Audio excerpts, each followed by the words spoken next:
There is a country in Europe that has been invaded more times than most nations have fought wars, not because it was weak, but because it stood exactly where empires collided. To the west, powerful kingdoms and empires of Europe. To the east, vast forces rising from Russia and Asia. Between them stood Poland. For over 1,000 years, Poland was not just a nation, it was a battlefield. Its soldiers fought on horseback, on foot, underground, and in the air. Its pilots defended skies far beyond their homeland. And even when Poland disappeared from the map, its people never stopped fighting. This is not the story of one war. This is the story of a nation at war for 1,000 years.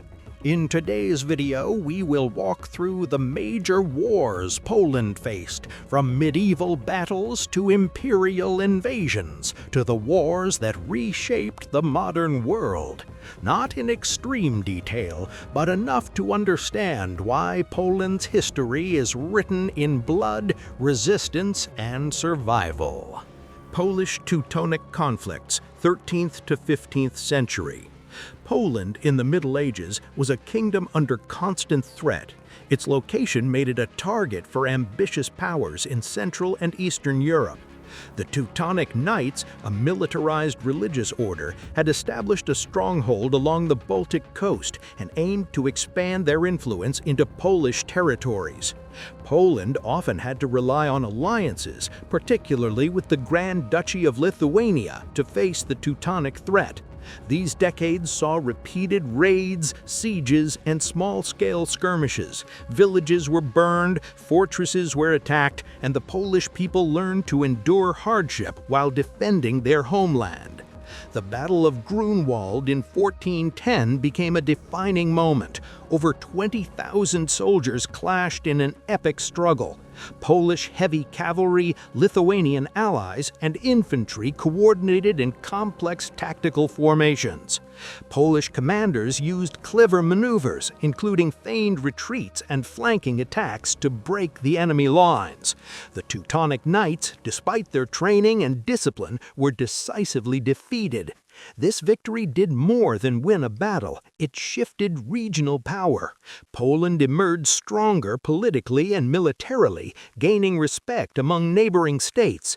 Yet peace was temporary. Skirmishes continued, castles were rebuilt or newly fortified, and both sides adapted their military tactics. These wars shaped the Polish military tradition. Soldiers learned to fight not only in open fields, but also in forests, along rivers, and during castle sieges. Polish identity was forged in the crucible of repeated conflict. Language, culture, and loyalty to the nation survived alongside battle scars, ensuring that Poland remained unbroken even in adversity. The struggles of the medieval era created a legacy of resilience. Poland's ability to unite allies, strategize, and endure hardship would echo in centuries to come. The lessons learned here laid the foundation for Poland's ability to resist even the mightiest empires in future wars.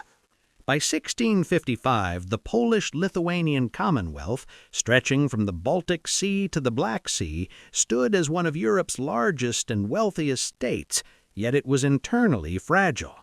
Powerful magnates controlled vast territories. The parliament was often paralyzed by the liberum veto, and there was no strong centralized army to repel major invasions. These weaknesses made Poland vulnerable to its ambitious neighbors. From the north, Sweden under King Charles X eyed control of the Baltic and Poland's key ports.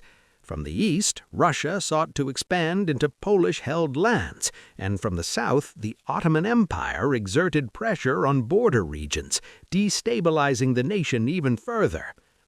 In July 1655, Sweden launched a lightning invasion. Their forces, highly trained and equipped with modern artillery, advanced rapidly. Many cities and towns surrendered without resistance, while some nobles even pledged allegiance to Sweden. The Swedish army's speed and discipline allowed them to capture key northern and western regions within months. Civilians fled burning towns, churches and monasteries were looted, and villages were razed. Despite the chaos, Polish resistance began to emerge in pockets across the country. Local militias, peasants, and volunteers rallied under national banners, while elite units like the Winged Hussars executed daring raids and cavalry charges that inflicted heavy casualties on the invaders. One of the most iconic symbols of Polish resilience was the Jasna Góra Monastery in Częstochowa. A small group of monks and volunteers successfully defended the monastery during a prolonged Swedish siege in late 1655, inspiring uprisings across the Commonwealth and rekindling hope among the people. As Sweden advanced, Russia invaded from the east, creating a brutal two-front war. Polish forces, though scattered, used their knowledge of the terrain, mobility of cavalry, and guerrilla tactics to harass supply lines and conduct strategic counterattacks. Several key battles defined the struggle. At the Battle of Voynich in 1655, Polish troops and militias managed to slow the Swedish advance, though at great cost. The siege of Jasna Góra became a rallying point, while the Battle of Warsaw in 1656 saw Polish and Allied Brandenburg troops slowing Swedish momentum. The Battle of Czarny Ostrów in 1657 demonstrated that coordinated maneuvers with allies could push back Swedish forces and regain territory, showing that Poland's resilience could still challenge invaders despite earlier setbacks. The human and material toll of the deluge was catastrophic. An estimated 1 million people died from warfare, famine, and disease. Major cities, including Warsaw, Krakow, and Lublin, suffered immense destruction. The economy collapsed as crops were burned, trade disrupted, and taxes could not be collected. Cultural heritage suffered greatly. Churches, libraries, and priceless manuscripts were looted or destroyed. Yet the Polish people endured. Villages were rebuilt, militias reorganized, and the nation drew inspiration from symbols of courage and perseverance, like Jasna Góra. By 1660, Sweden signed the Treaty of Oliva, ending its campaigns, and Russia concluded the Treaty of Polianowka with Poland, stabilizing eastern borders. Poland had lost minimal territory in the treaties, but the devastation left a lasting mark on its society and culture. The deluge taught a hard lesson. Internal division could bring even a strong nation to the brink of collapse, but courage, unity, and resilience could defy the mightiest of invasions. The bravery of soldiers, nobles, and civilians during this period became legendary, inspiring generations and solidifying the deluge as one of the defining moments in Polish history. Key figures like King John II Casimir Wesa leading the defense, King Charles X of Sweden, and local leaders organizing resistance played pivotal roles in this struggle, shaping Polish national identity for centuries to come. In 1683, the Ottoman Empire was advancing deep into Central Europe, threatening Vienna and Western Christendom. Poland, led by King John III Sobieski, mobilized its forces to support the Holy Roman Empire. The Polish army, famed for its winged hussars, prepared to march hundreds of kilometers across forests, rivers, and plains, determined to defend Europe from Ottoman expansion. The Ottoman forces, tens of thousands strong, had besieged Vienna for weeks. They constructed fortifications and encircled the city, confident that the European defenders would crumble.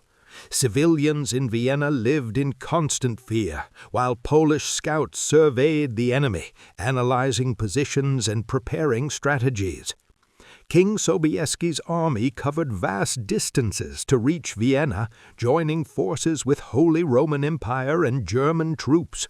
Coordination between armies was crucial. Messengers, cavalry scouts, and commanders ensured synchronized attacks.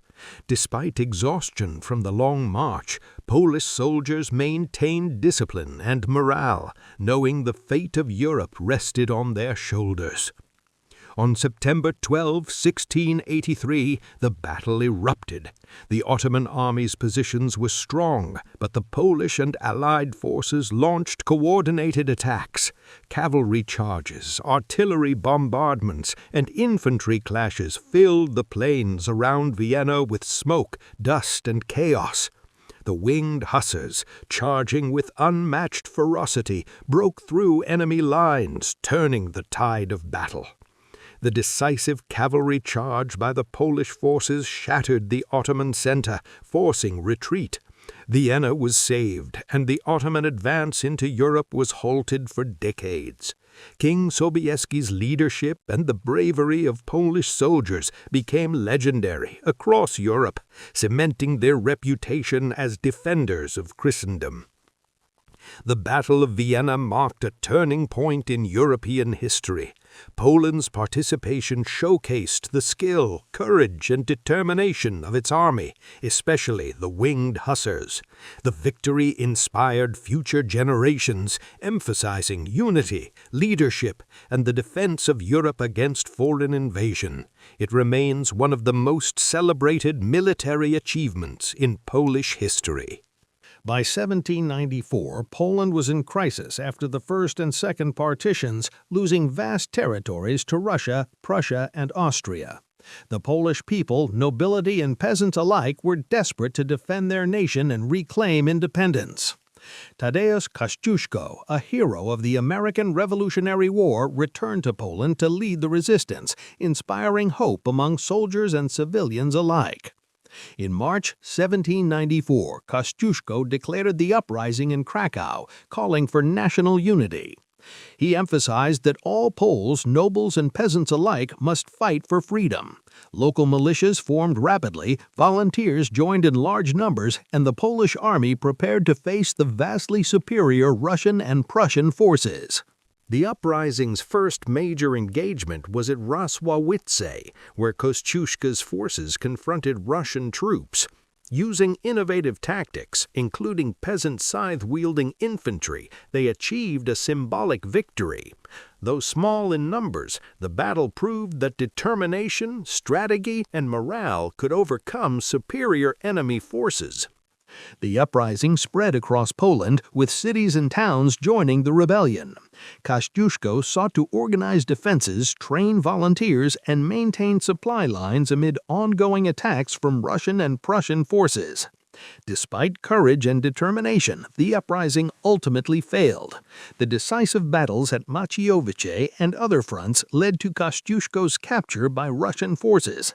Cities were recaptured by the invaders, and the rebellion was brutally suppressed. Nevertheless, the uprising became a symbol of Polish resistance and the fight for national sovereignty, inspiring future generations. Although defeated, the Kościuszko uprising left a lasting legacy. It highlighted the bravery of Polish citizens, the unity between peasants and nobles, and the enduring fight for independence. Kościuszko became a national hero, and his ideals continued to inspire 19th and 20th century Polish independence movements. After World War I, Poland regained independence in 1918, emerging from 123 years of partitions by Russia, Prussia, and Austria. The new nation faced immediate threats from Bolshevik Russia, which sought to spread the communist revolution westward. The young Polish army, rebuilding from scratch, had to defend borders and establish sovereignty while uniting volunteers, veterans, and local militias. In 1919, clashes erupted along the eastern borders as Soviet forces advanced into Poland, aiming to push west and link with German communist uprisings. Initial Polish forces were outnumbered, and the front lines shifted rapidly. Despite limited equipment, Poland utilized strategic defensive positions and rapid cavalry maneuvers to slow the Soviet advance. In 1920, the conflict reached its climax with the Battle of Warsaw, often called the Miracle on the Vistula. Polish forces under Marshal Józef Pilsudski executed brilliant counterattacks using intelligence, mobility, and coordination to outmaneuver the larger Soviet army. The battle was decisive in halting the Soviet westward expansion and securing Poland's independence. Polish forces pursued the retreating Soviet army, regaining territory and stabilizing the Eastern Front. Coordinated attacks from cavalry, infantry, and limited armored units showcased Poland's strategic adaptability despite resource limitations. Civilians in liberated areas welcomed soldiers, raising Polish flags and supporting supply lines. The war cost tens of thousands of lives on both sides, including soldiers and civilians caught in crossfire. Infrastructure, towns, and farmland along the Eastern Front suffered destruction. Despite this, Poland preserved its sovereignty and national identity, establishing firm eastern borders recognized in the Treaty of Riga, 1921.